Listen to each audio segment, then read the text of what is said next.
للعرب من شر قد اقترب، عربوں کے لیے ہلاکت ہے،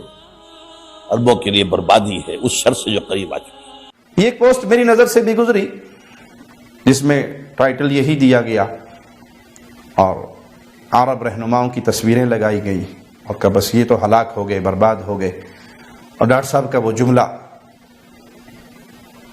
وہ سنایا جا رہا ہے۔ آئیے صحیح بخاری کی یہ روایت 3598 ام المؤمنین سیدہ زینب بیان کرتی ہیں کہ رسول اللہ صلی اللہ علیہ وسلم ان کے ہاں تشریف فرما تھے اور آپ نے فرمایا ویل للعرب من شر قد اقترب، عرب کی تباہی اس شر سے جو قریب آ پہنچا ہے۔ فتح اليوم من ردم یاجوج وماجوج مثل هذا، آج یاجوج ماجوج کی دیوار سے اتنا سوراخ کھل گیا ہے۔ عربی زبان میں جب ویل کہا جاتا ہے تو اس کے کئی معانی اور کئی تشریحات ہیں۔ سب سے پہلے مشہور معنی جہنم کی ایک وادی ہے، اور دوسرا ہلاکت و تباہی، تیسرا عربی زبان میں حیرت اور تنبیہ کے لیے بھی یہ لفظ استعمال کیا جاتا ہے۔ اب ہر عقل مند اس بات کو سمجھتا ہے کہ پہلا معنی تو نہیں ہو سکتا کہ سارے کے سارے عرب جو ہیں وہ جہنم کی وادی میں جائیں گے، ویل میں جائیں گے، کیونکہ صحابہ بھی عرب، تابعین بھی، تبع تابعین بھی، محدثین کی ایک بہت بڑی جماعت بھی، اور یہی وہ گروہ تھا جو دین اسلام کو سینے سے لگا کر مکہ و مدینہ سے نکلے اور پوری دنیا کے اندر پھیل گئے، اسلام کا جھنڈا بلند کیا۔ اس سلسلے کی دیگر تشریحات کو اور مثالوں کو نظر انداز کر کے میں کہتا ہوں کہ شارحین حدیث نے جو وضاحت کی اس سے واضح ہو جاتا ہے کہ جب یاجوج و ماجوج کا فتنہ اور اس کا شر واقع ہوگا تو وہ پوری امت کے لیے باعث پریشانی۔ اب اس کا یہ معنی بھی نہیں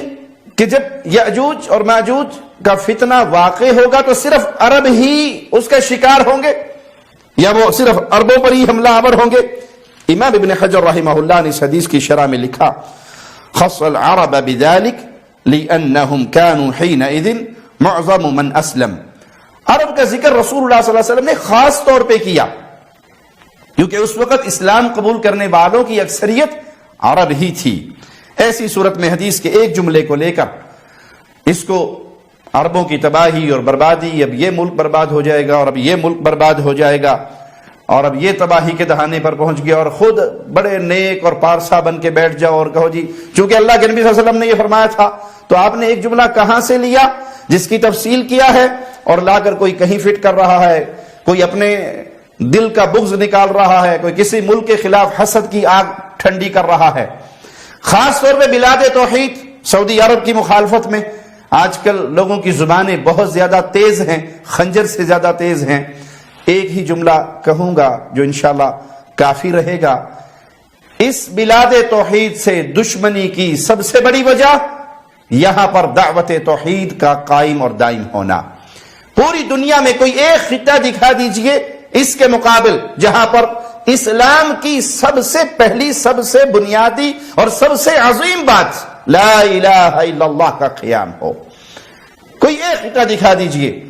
جہاں قبروں کی پوجا نہ ہو رہی ہو، جہاں درگاہوں کی پوجا نہ ہو رہی ہو، جہاں غیر اللہ کی عبادت نہ ہو رہی ہو۔ تو جو لوگوں کو بغض ہے، حسد ہے، تکلیف ہے بلاد حرمین شریفین سے، سعودی عرب سے، وہ صرف شرک کی بنیاد پہ،